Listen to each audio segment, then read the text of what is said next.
Welcome to the History Help channel. We are looking into Indian historiography section. We have covered the ancient Indian historiography in the previous videos, and this time we'll be looking into the medieval Indian historiography. So, medieval Indian historiography has two parts. One of them is Muslim historiography, the other is the Mughal historiography. So, in the ancient Indian historiography, you learnt about how Indians did not have historical literature, but they did have a sense of, there was a lot of volume literature in the form of Puranas or Mahabharata or Kalhanas, Rajatarangini, or Harsha's Bana's Harsha Charitra, and all that. In medieval Indian historiography, it's more to do with the Muslim historiographers writing about the kings, their campaigns, the battles, and all that. So today in this section, we will only be looking into the Muslim period.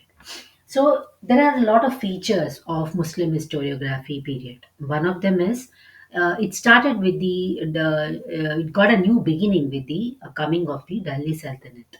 So during the close of the 12th century AD, during the Gurian conquest, there was a lot of opening up of the country to different people, different cultures, and a lot of immigrants were there. Sufis had already started coming. Arabs had penetrated. I mean, so there was a lot of traditions and cultures which came from the Central Asia and other parts to India.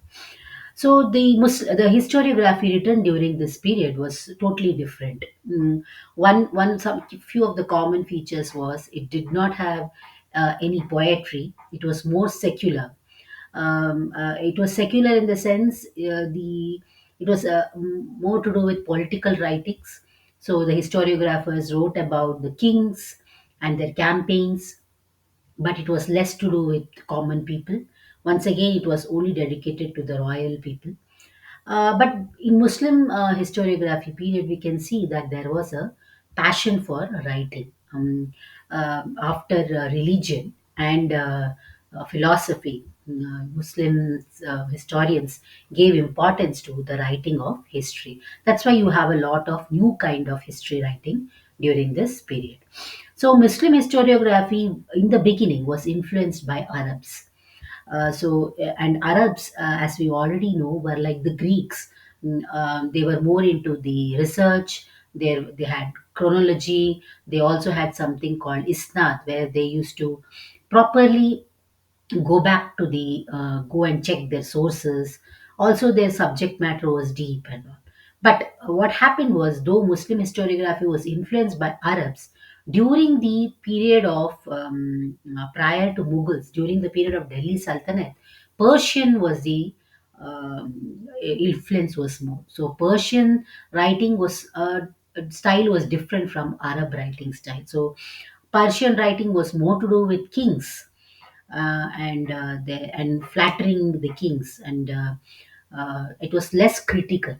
So Persian writing, though Muslim historiography was influenced by Arabs, it did not continue. It was more later on. It was influenced by Persian.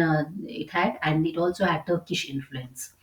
So in Muslim historiography, there was just like church historiography, there was importance to God's will.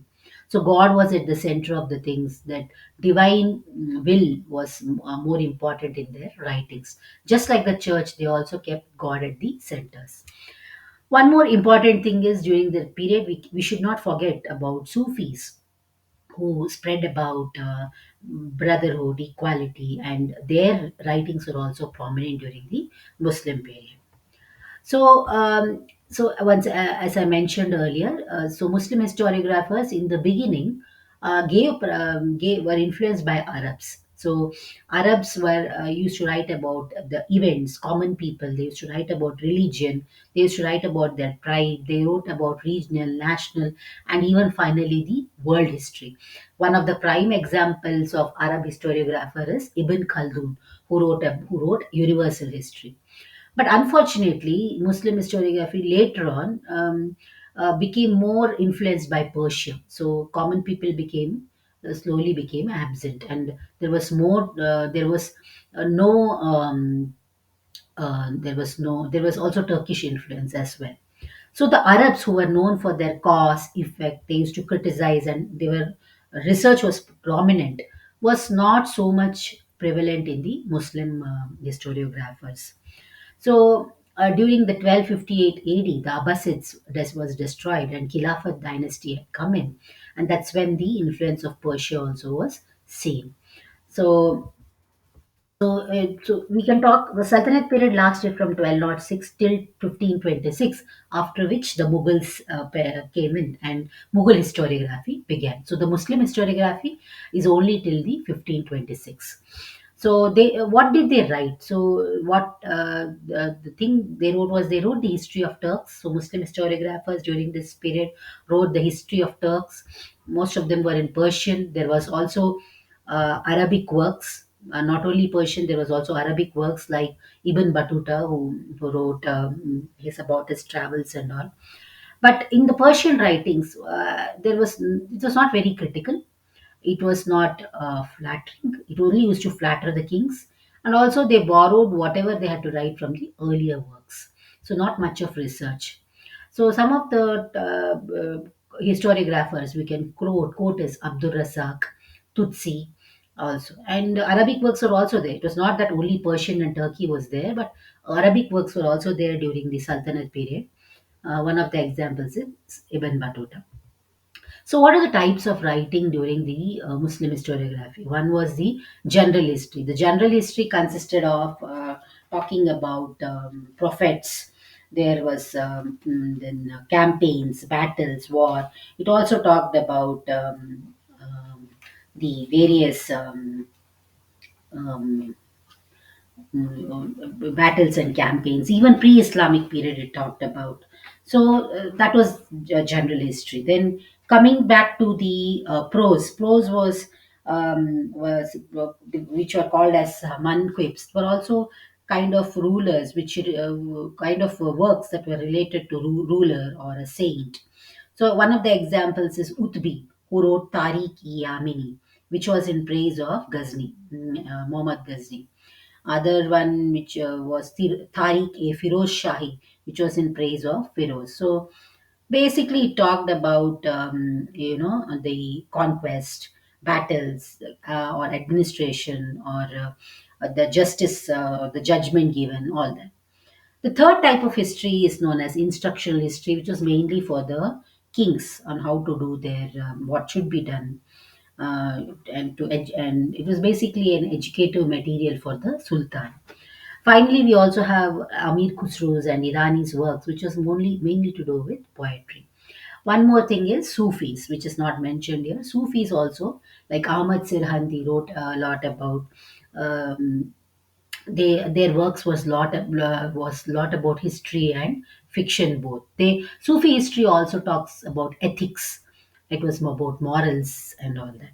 So this is the kind of history which was written during the Muslim period, Muslim historiographers. So to quote a few of the historiographers, there was Amir Khusro. He has written around 92 works. Three of his important works are Khazain ul Futu, Kiran us Sadain, and Tughlaq Mati. Then there is Bharani, who was a companion to Muhammad bin Tughlaq, and he also wrote the history from Balban to Tughlaq. His work is Tariqi Firoz. Then you have Al-Baruni, Farishta, Ibn Battuta, who was from Egypt. He was a Qazi of Delhi, and he wrote about the conditions back then. Even Europeans had come, like Marco Polo, who wrote about the conditions existing in the country back then. So the next lesson, which is evidently medieval Indian historiography, will cover about the Mughals. Thank you, and subscribe to this channel for more in-depth details.